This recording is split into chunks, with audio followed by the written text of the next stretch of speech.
रात 9 बजे की पहली बड़ी खबर। पीएम मोदी का चुनाव प्रचार जोर शोर से जारी। राजस्थान के टोंक में चुनाव जनसभा को संबोधित करने के बाद पीएम मोदी ने छत्तीसगढ़ के जांजगीर चांपा में रैली को संबोधित किया। पीएम मोदी ने कांग्रेस पर तीखा हमला बोला। कहा, धर्म के नाम पर देश को बांटने वाली कांग्रेस आजादी के बाद पहले दिन से तुष्टीकरण में लगी हुई थी। तुष्टीकरण और वोट बैंक की राजनीति कांग्रेस के डीएनए में है।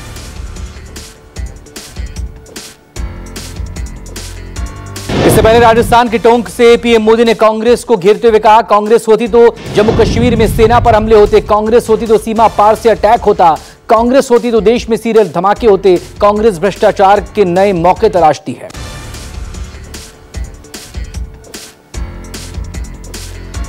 पीएम मोदी पर कांग्रेस अध्यक्ष मल्लिकार्जुन खड़गे का हमला। कहा, मोदी ने वादा किया था सबका साथ सबका विकास, मोदी ने सबका विकास नहीं किया। खड़गे ने कहा, मोदी ने किया सबका सत्यानाश।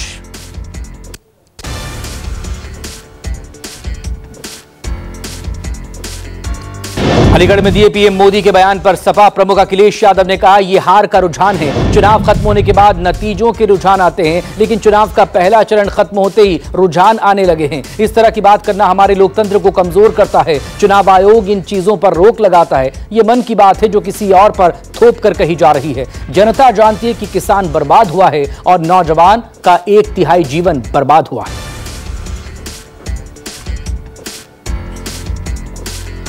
केंद्रीय गृह मंत्री अमित शाह का कांग्रेस पर निशाना। कहा, कांग्रेस को सीएए से क्या आपत्ति है? सीएए से किसी की नागरिकता नहीं जाएगी। हम किसी के साथ अन्याय नहीं करेंगे। कांग्रेस तुष्टीकरण की राजनीति करती है।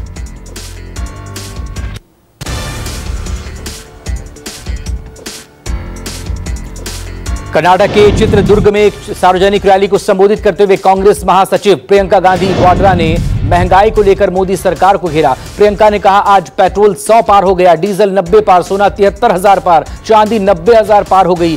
गैस सिलेंडर के दाम आसमान छू रहे हैं। हर चीज का दाम बढ़ रहा है। कुछ सस्ता नहीं हुआ। आपका जीवन, आपके संघर्ष बढ़ रहे हैं। तरक्की नहीं हो रही, मुश्किलें ज्यादा हो रही हैं।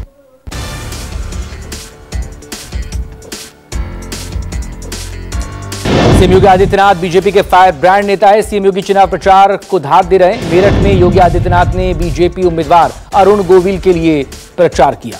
सीएम योगी के रोड शो में भीड़ दिखाई दी। अरुण गोविल पहली बार चुनाव लड़ रहे हैं। उनकी पहचान रामायण के राम से है।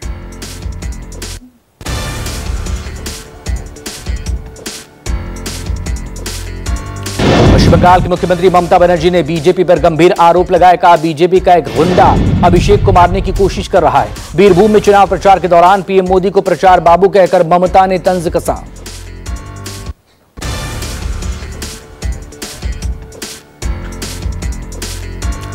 तिहाड़ जेल में सीएम केजरीवाल को पहली बार इंसुलिन दी गई है। आम आदमी पार्टी ने दावा किया कि अरविंद केजरीवाल का ब्लड शुगर 320 तक पहुंचा था। केजरीवाल को शराब नीति मामले में गिरफ्तारी के बाद पहली बार इंसुलिन दी गई।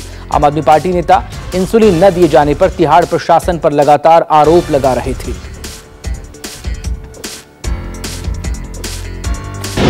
अरविंद केजरीवाल को लेकर आपका बीजेपी पर आरोप। संजय सिंह ने कहा, जेल में केजरीवाल के खिलाफ षड्यंत्र रचा जा रहा है। केजरीवाल के साथ कोई भी अनहोनी हो सकती है। जेल में केजरीवाल पर निगरानी की जा रही है। सीसीटीवी से पीएम और एलजी केजरीवाल पर नजर रख रहे हैं।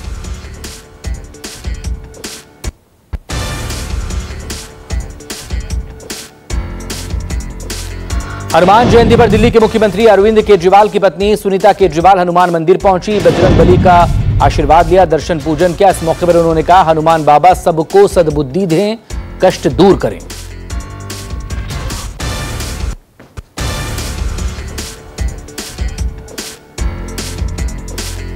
तेजस्वी यादव के एनडीए प्रत्याशी के जिताने वाले बयान पर पप्पू यादव का पलटवार। तेजस्वी को बिच्छू बताया। पप्पू यादव ने तेजस्वी को नसीहत देते हुए कहा, तेजस्वी अपने पिता लालू यादव से सीखें। तेजस्वी का लक्ष्य सिर्फ कुर्सी बचाना, उन्हें संविधान बचाने से कोई मतलब नहीं। वो तो बीजेपी का प्रचार कर रहे हैं।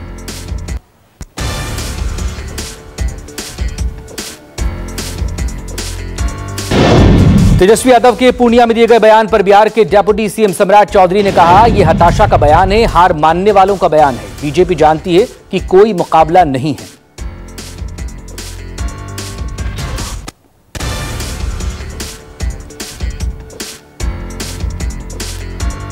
महाराष्ट्र में समाजवादी पार्टी का चेहरा अबू असीम आजमी जल्द ही पार्टी को अलविदा कहकर एनसीपी अजित पवार गुट में शामिल हो सकते हैं। अबू आजमी ने पिछले दिनों एनसीपी के वरिष्ठ नेता प्रफुल्ल पटेल से मुलाकात की और मुलाकात के लिए बीजेपी के एक नेता ने मदद की। अबू आजमी समाजवादी पार्टी के मुखिया अखिलेश यादव से नाराज चल रहे हैं।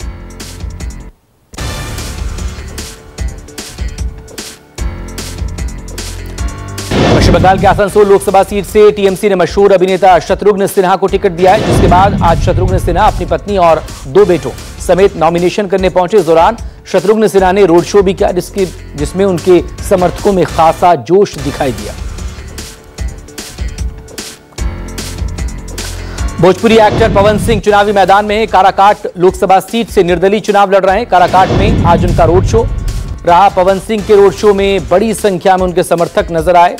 उनकी उम्मीदवारी के बाद काराकाट की लड़ाई अब दिलचस्प हो गई। यहां से एनडीए के उम्मीदवार के तौर पर पूर्व केंद्रीय मंत्री उपेंद्र कुशवाहा मैदान में हैं।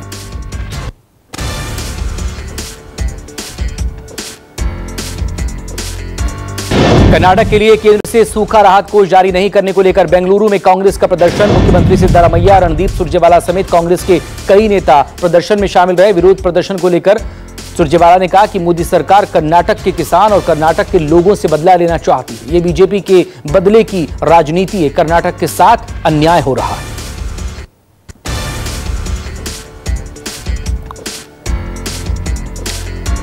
दिल्ली एनसीआर में अचानक से मौसम बदला। हल्की बारिश के साथ तेज हवाएं चली। भीषण गर्मी से थोड़ी राहत मिली। नोएडा में बारिश के साथ ही तापमान में गिरावट दर्ज की गई है। मौसम विभाग के मुताबिक आने वाले दिनों में लू के थपेड़ों का सामना करना पड़ सकता है।